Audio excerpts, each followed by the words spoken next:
Hello મિત્રો, નમસ્કાર, good morning, સુપ્રભાત. કેમ છો? જય શ્રી કૃષ્ણ. આજે એક નવો વિડીયો લઈને તમારી સમક્ષ આવી છું. મારા દરેક વિડીયોને લાઇક શેર કરવા તમારો ખૂબ આભાર. મારી ચેનલને સબસ્ક્રાઈબ કરજો, બેલ આઇકન દબાવી દેજો. આજે હું વાત કરીશ મિત્રો ઉત્તરાયણની.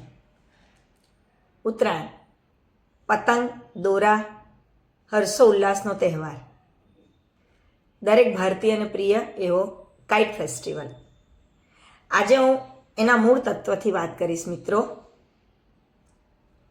આશા રાખું છું કે તમને નવું જાણવા મળશે ઉત્તરાયણ વિશે. ઉત્તરાયણનો તહેવાર આપણે દરેક જણ ઉજવીએ જ છીએ, બરાબર?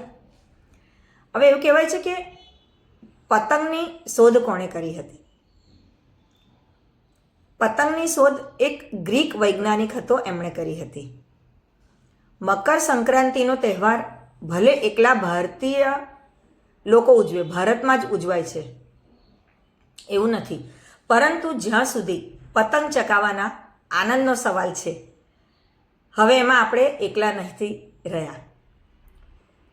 અને પતંગ એ ભારતના સીમાડા પાર કરીને બીજા અનેક દેશોના લોકોને ઘેલું લગાડી રહી છે.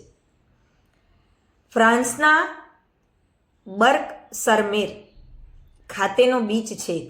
ફ્રાન્સનો બર્ક સરમેર જગ્યાએ એક બીચ છે જ્યાં પતંગ મહોત્સવ યોજાયો હતો અને એમાં અનેક યુરોપિયન લોકોએ ભાગ લીધો હતો.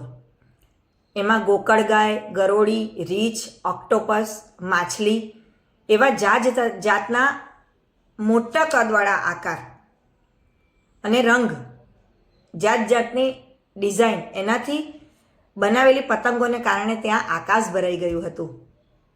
વાસ્તવમાં મહોત્સવ યોજાઈ રહ્યો હતો, પણ 15 વર્ષથી પતંગ મહોત્સવ ત્યાં યોજાય છે અને તે 1-2 દિવસ નહીં પણ 10 દિવસ સુધી ચાલુ રહે છે. પતંગની ઘેલછા કોરિયા, ચીન, જાપાન અને મલેશિયાના લોકોને પણ લાગુ પડે છે.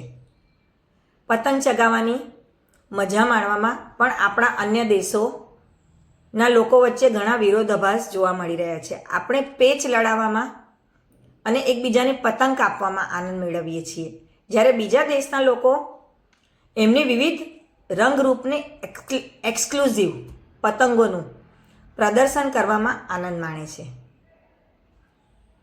આપણે ત્યાં ઉત્તરાયણમાં પતંગ ચગાવવાની પ્રથા સદીઓથી ચાલતી આવી છે, એટલે પતંગનો જન્મ ભારતમાં જ થયો એમ આપણે માનીએ છીએ, પરંતુ યુરોપના લોકોના મતે પતંગનો ઇતિહાસ જ જુદો છે. એમની એવી માન્યતા છે કે પતંગની શોધ આર્કિટાસ ટરેન્ટમ નામના એક ગ્રીક વૈજ્ઞાનિકે કરી હતી. પહેલવહેલી પતંગ એમણે ઈસવીસન પૂર્વે 5મી સદીમાં આકાશમાં ચગાવી હતી એવું માનવામાં આવે છે.